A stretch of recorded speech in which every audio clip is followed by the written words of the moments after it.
नमस्ते, जय श्री राम। आज हम आप लोगों को बताने वाले हैं कि जिन जातकों की लगन में शनि होता है, तो उन लोगों के लिए बहुत ही परेशानी खड़ा हो जाता है कि वो बहुत ही उदासीन हो जाते हैं। चलो, अगर मैं मान लिया मकर लगन है, कुंभ लगन है, वृषभ लगन है, तुला लगन है, मिथुन लगन है, कन्या लगन है, तो इन लोगों के लिए तो चलो फिर भी थोड़ा बहुत क्या काफ़ी अच्छा फलदायी हो जाएगा।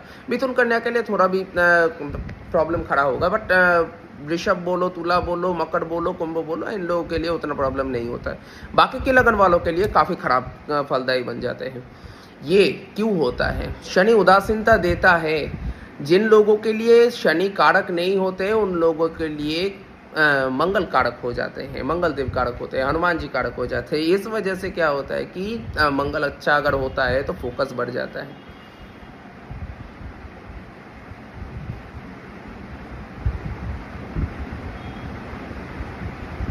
यही अपलोड करना चाहिए, वहाँ में देखेगा।